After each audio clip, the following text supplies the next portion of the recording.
Today's topic is partnership deed. तो partnership deed होती क्या है? पहली बात तो पार्टनरशिप क्या होती है? पार्टनरशिप तो हम पिछले कुछ क्लासेस में डिस्कस कर चुके हैं। पार्टनरशिप का मतलब क्या होता है कि एक बिजनेस कंसर्न जो होती है उसको कुछ दो लोग मिलकर पैसा इन्वेस्ट करते हैं उसमें, और आपस में म्यूचुअल कंसर्न से क्या करते हैं, प्रॉफिट एंड लॉस शेयर करने के लिए अग्री करते हैं और एक पार्टनरशिप फर्म बनाते हैं। ठीक है, तो ऐसे दो व्यक्ति पार्टनर कहलाते हैं और उनकी जो फर्म होती है वो पार्टनरशिप फर्म कहलाती है। पार्टनरशिप फर्म में चीज़ों को डिसाइड करने के लिए लोगों के बीच में एक कॉन्ट्रैक्ट होता है जिसको हम पार्टनरशिप डीड कहते हैं। पार्टनरशिप डीड अब होती क्या है, इस बात पे बात करते हैं। तो पार्टनरशिप डीड और agreement refers to a document where all necessary terms and conditions are written. It is a written declaration of agreement among the partners. यानी कि जो हमारी पार्टनरशिप डीड होती है ये क्या होती है? ये अग्रीमेंट होता है, एक टाइप का डॉक्यूमेंट होता है जो हमारा, जिसमें सारी ज़रूरी टर्म्स एंड कंडीशंस लिखी हुई होती हैं, और ये एक रिटन डिक्लेरेशन होता है एग्रीमेंट का जो हमारे सारे पार्टनर्स के बीच में होता है।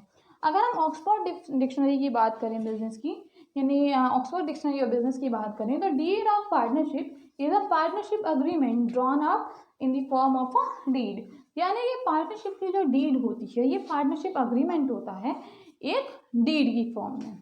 ठीक है, इसके बाद बात करें अगर हम प्रोफेसर जे.एल. हैंसन के वर्ड्स में, तो deed of partnership is a document drawn up to clarify the respective positions of the partners in a business. यानी कि जो हमारे बिजनेस होता है, बिजनेस में हमारे जो भी पार्टनर्स हैं उनकी क्या क्या पोजीशंस हैं, इन चीज़ों को क्लैरिफाई करने वाला डॉक्यूमेंट क्या कहलाता है? हमारा डीड ऑफ पार्टनरशिप।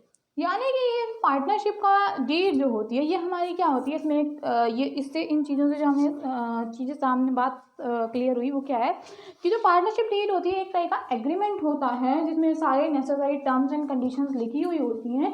ये एक रिटन डिक्लेरेशन होता है पार्टनर्स के बीच का। इसके अलावा ये जो होता है डीड की फॉर्म में होता है और इसमें सारे पार्टनर्स की पोजीशंस क्लियर होती हैं, उनके प्रॉफिट लॉसेस क्लियर होती हैं। ठीक है, तो एक पार्टनरशिप डीड जो होता है एक अग्रीमेंट होता है पार्टनरशिप फॉर्म का।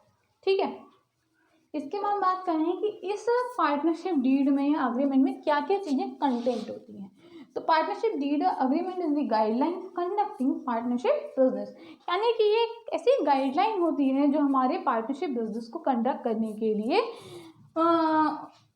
क्लियर की जाती है, यानी कि एक बनाई जाती है। ठीक है, किसी भी टाइप की टर्म्स हो, सभी टाइप की टर्म्स एंड कंडीशन जो होती हैं वो इसमें इंक्लूड होनी चाहिए पार्टनरशिप डीड में।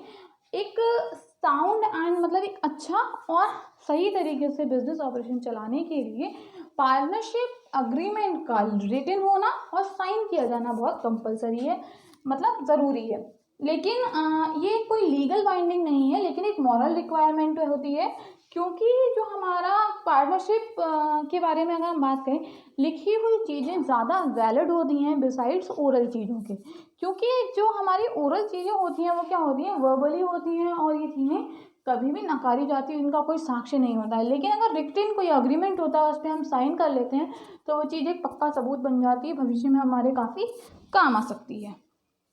कॉन्ट्रेक्चुअल रिटन अग्रीमेंट जो होता है आर्टिकल ऑफ पार्टनरशिप की तरह टर्म किया जाता है, और रिटन अग्रीमेंट जो होता है मिसअंडरस्टैंडिंग्स को रिड्यूस करता है। तो डीड और agreement is the guideline for conducting partnership business. All types of terms and conditions must be included in the partnership deed. Sound and smooth business operations demand that partnership agreement should be written and signed. This is not a legal binding but a moral requirement. Such a contractual written agreement is termed as article of partnership. Written agreement reduce the misunderstanding. यानी कि जो partnership deed है उसमें सारी ज़रूरी चीज़ें, हर type की ज़रूरी कंडीशंस होनी चाहिए।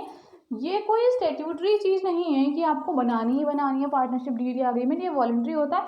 लेकिन क्या होता है कि अगर आप पार्टनरशिप डीड बना लेते हैं तो मिसअंडरस्टैंडिंग के चांसेस कम हो जाते हैं। रिटन डॉक्यूमेंट होता है कि इस पर सभी के साइन होते हैं, तो ये जो होता है बहुत ज़्यादा वैल्यूएबल हो जाता है। इसके बाद बात करते हैं इसमें क्या क्या चीज़ें कंटेंट होती हैं। तो रिटन आर्टिकल ऑफ अग्रीमेंट जो होता है उसमें क्या क्या चीज़ें होनी चाहिए। Name of the partnership business, यानी कि आपके पार्टनरशिप फर्म का जो भी नाम है वो, types of business to be done, वो किस टाइप का बिजनेस करेंगी, यानी कि रेडीमेड गारमेंट्स में वर्क कर रही हैं या फिर आपका मैन्युफैक्चरिंग इंडस्ट्रीज में वर्क कर रही हैं या कुछ और काम कर रही हैं। ठीक है, लोकेशन ऑफ द बिजनेस, आपका बिजनेस कहाँ पे स्टैब्लिश कर रहे हैं आप, कहाँ पर है आपका बिजनेस, उसकी जानकारी। Expected life of the partnership, कितनी लाइफ जो है आप इसकी एक्सपेक्ट कर रहे हैं कि कितना लंबे टाइम तक ये चलेगा। नेम्स ऑफ द पार्टनर, जो भी पार्टनर्स हैं उन सभी के नाम। Amounts of investment by each partner, अलग अलग पार्टनर्स हैं, अलग अलग अमाउंट इन्वेस्ट की होती है, तो हर एक पार्टनर की इन्वेस्ट की गई अमाउंट। इसके बाद provisions for taking loan for the different sources, अगर किसी डिफरेंट सोर्सेज से लोन लेते हैं तो उसके क्या प्रोविजंस हैं। इसके बाद रेट ऑफ इंटरेस्ट ऑन डेब्ट एंड लोन या डेब्ट पे हम क्या रेट ऑफ इंटरेस्ट प्रोवाइड करेंगे। Amount of salary to be provided to the active partners, कितनी सैलरी एक्टिव पार्टनर्स को प्रोवाइड की जाएगी। Address of the bank where the account, bank account will be open, bank account का address, bank का address जहाँ पर bank account open किया जाना है। ठीक है, procedures of distributing profits and covering the loss cover करने के लिए और प्रॉफिट्स को डिस्ट्रीब्यूट करने के लिए क्या प्रोविजंस हैं, क्या प्रोसीजर्स हैं आपके। इसके बाद amount those partners will withdraw for service, यानी कि जो पार्टनर जो है विड्रॉ करेंगे सर्विसेज के लिए, उनके लिए जो भी आपके कहना चाहिए प्रोसीजर्स हैं, प्रोविजंस हैं, वो सारे। Procedures for withdrawal of fund, कोई फंड निकालता है उसके लिए procedures. Provisions for evaluating goodwill of the business की गुडविल आप किस तरीके से इवेल्युएट करेंगे, उसके प्रोविजंस। ड्यूटीज़ क्या होंगी हर एक पार्टनर की, वो। इसके अलावा procedures to hire in case of death और एब्सेंट, अगर कोई पार्टनर की डेथ हो जाती है या एब्सेंट है तो उसकी तरीके उसकी जगह पे किसी को हायर करने के क्या प्रोसीजर्स हैं। Procedure of running the business को किस तरीके से रन करेंगे उसका procedure. Provision for changing the partnership deed, आप पार्टनरशिप डीड में भविष्य में परिवर्तन करना चाहते हैं तो उसकी क्या प्रोविजंस हैं। Procedures for dissolving the partnership को अगर आप डिसॉल्व करना चाहते हैं, खत्म करना चाहते हैं तो उसके लिए क्या प्रोसीजर्स हैं। Provisions for evaluating the assets and liabilities through dissolution of partnership business, आपके असेट्स को इवेल्युएट करने के लिए एंड लायबिलिटीज को इवेल्युएट करने के लिए क्या प्रोविजंस हैं जब भी कभी आपकी पार्टनरशिप बिजनेस को डिसॉल्यूट किया जाएगा, यानी कि समाप्त किया जाएगा। तो ये सारी चीज़ें जो होती हैं हमारी एक पार्टनरशिप डीड में रिटन होनी चाहिए। इसके बाद बात करते हैं डीड और contract is the essence of partnership business discuss. ये एक इम्पॉर्टेंट क्वेश्चन है जो मोस्टली एग्जाम में कई बार पूछा जा सकता है कि पार्टनरशिप डीड जो होती है वो पार्टनरशिप बिजनेस के लिए ज़रूरी है, इस बात को डिस्कस कीजिए। तो deed is the fundamental condition of a partnership business, the pattern of partnership must be included in the partnership deed, the rights and duties of a partner must be included here. All the terms and conditions must also be included in partnership deed. यानी कि जो deed होती है एक fundamental condition होती है partnership business की, pattern जो होता है पार्टनरशिप का वो इसमें इंक्लूडेड होना चाहिए, सारे राइट्स और ड्यूटीज़ पार्टनर्स की इसमें इंक्लूड होनी चाहिए, टर्म्स एंड कंडीशंस इसमें इंक्लूड होनी चाहिए पार्टनरशिप डीड में। यही जो चीज़ें हैं ये हमारी ये बताती हैं कि कॉन्ट्रैक्ट या पार्टनरशिप डीड जो होती है ये इसेंस होती है पार्टनरशिप बिजनेस के लिए। इसमें हमारी क्या पता लग जाती है हमें इनहेरेंट राइट, किसके पास क्या राइट्स हैं, joint family business, inheritor of death partners, retired partner, profit receiving क्राइटर्स, relations of status and social relation.